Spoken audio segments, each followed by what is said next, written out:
personal stories from my family that I've lived through. This man right here is a big part of my life and influence, my father. He's a little shy, so that's my son, but don't mind him. I want to start off with a famous quote on socialism. Whether Winston Churchill wrote it or somebody else came up with it, I'm not sure. It's up for debate. But it goes something like this. If you're 25 and you're not a socialist, you have no heart. And if you're 40 years old and you're not a conservative, you have no brain.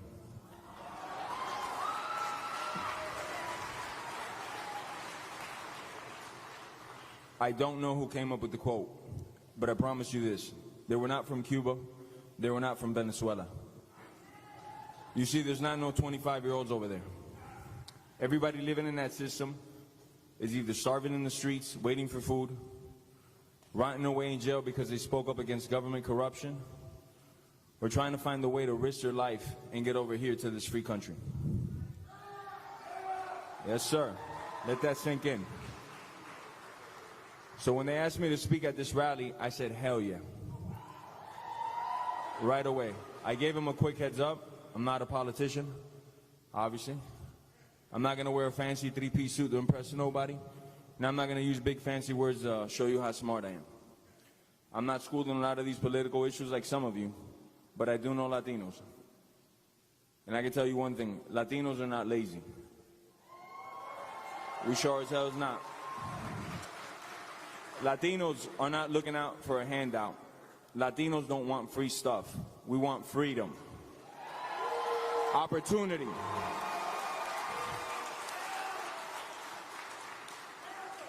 We want to know that that hard work, sacrifice, dedication is going to pay off. That we can feed our families and get our piece of the American dream.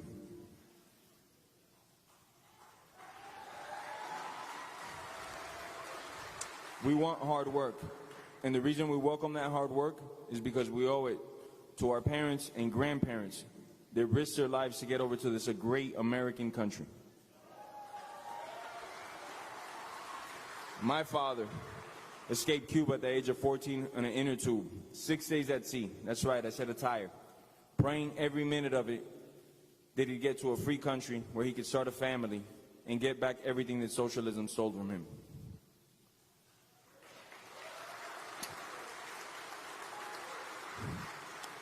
I started fighting professionally as soon as I could, but I got my first big break in the late, great Kimbo Slice. I got my big break there in the backyards, and 16 years later, and 48 professional fights, I'm headlining Madison Square Garden, New York City, with President Trump sitting cage side, fighting for the BMF belt.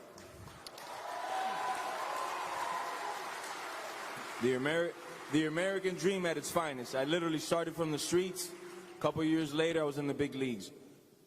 In that 16-year period, I had a lot of setbacks, a lot of losses, a lot of bruises, bumps, cuts. Got choked out unconscious many times, punched in my face, and sat on my ass many more times. But guess what? Every single one of those times, I got back up and I kept fighting.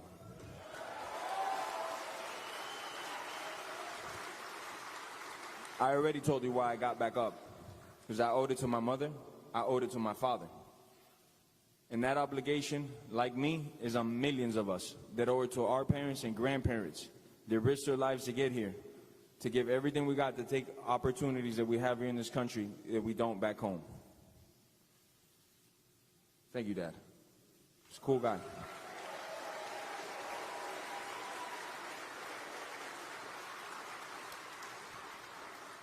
I'm going to let you in on something. The Democrats just think that they're entitled to the Latino vote. They think that we just have to hand it over to them. That's right.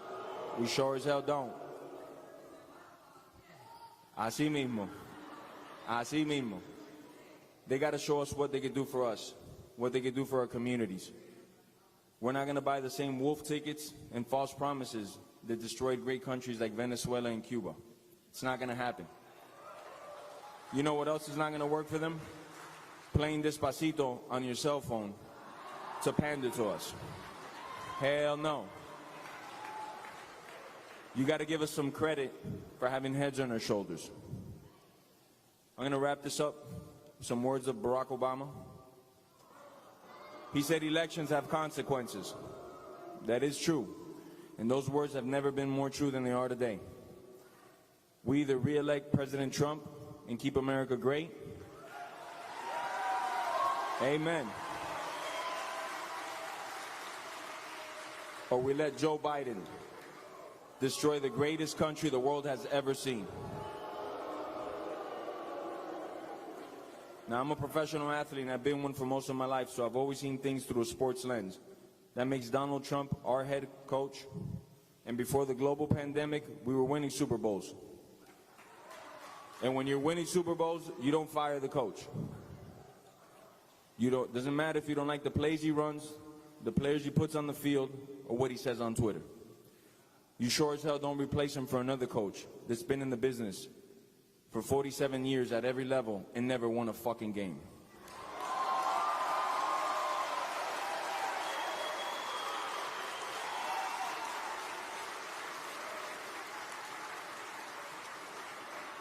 I just want to say, 4 more years, 4.